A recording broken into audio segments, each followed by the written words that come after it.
कुरान मजीद में अल्लाह पाक इरशाद फरमाए तो वैलुल लिकुल्लि हुमज़तिल लुमज़ति। अल्लाह ताला इरशाद फरमाए तो हर उन इंसान जे लाइ तबाही ऐं बर्बादी आहे जेको ऐब कढंदड़, मज़ाक कंदड़ ऐं गिला कंदड़ आहे।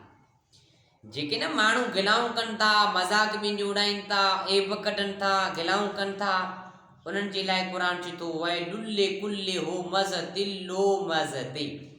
हर उन इंसान जे लाइ तबाही ऐं बर्बादी आहे जेको ऐब कढंदड़, मज़ाक कंदड़ ऐं गिला कंदड़ आहे।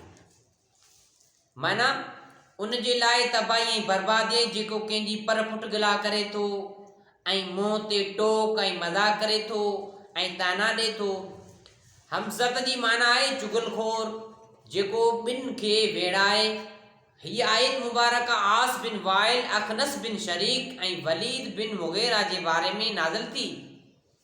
छो त उहे काफ़िर जॾहिं कंहिं ग़रीब खे ॾिसंदा हुआ त उनखे बुरो भलो मुंहं ते चई ॾींदा हुआ, पर जेकॾहिं कंहिं ताक़तवर खे ॾिसंदा हुआ त साम्हूं ई मुंहं ते चमचागिरी कंदा हुआ ऐं पर पुठ वरी उनजी गिला कंदा हुआ।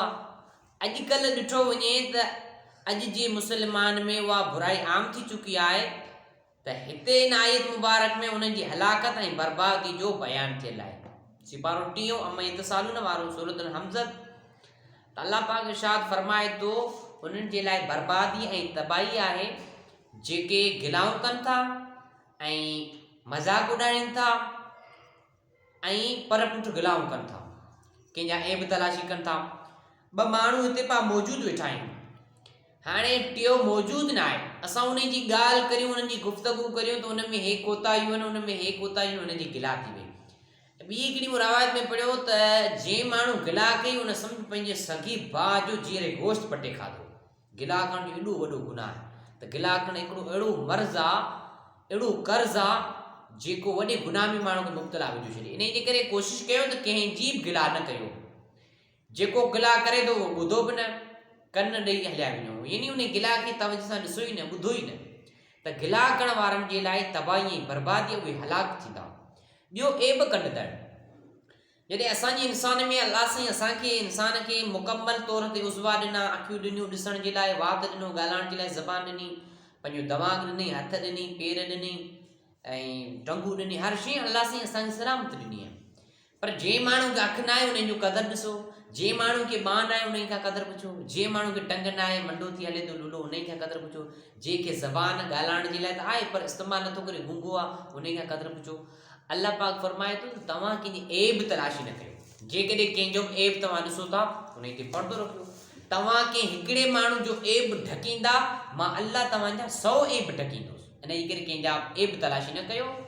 उन ई खां अलावा हिकिड़ो गिला, ॿियो मज़ाक माण्हू उॾाईंदा थोरी थोरी ॻाल्हि ते, टोक तंटा कंदा आहिनि, आउं तोखां भलो आहियां, आउं तोखां सुठो आहियां, आउं तोखां सुहिणो आहियां, तूं ख़राबु आहीं, तो में हे ऐब आहिनि, तूं मोटो आहीं, तो में हे फाल्टू अफ़ाल आहिनि। त अहिड़ा मज़ाक करणु सभु अल्लाह सां नाराज़ थी थो, उन जे मथां अल्लाह सां ॾमरजे थो। त अहिड़ा मज़ाक करणु या गिलाऊं करणु इहे शयूं बिल्कुलु मना आहे। हुननि जे लाइ तबाही ऐं बर्बादी आहे। क़ुर शरीफ़ जो हुकुम आहे वैलुल लिकुल्लि हुमज़तिल लुमज़ति।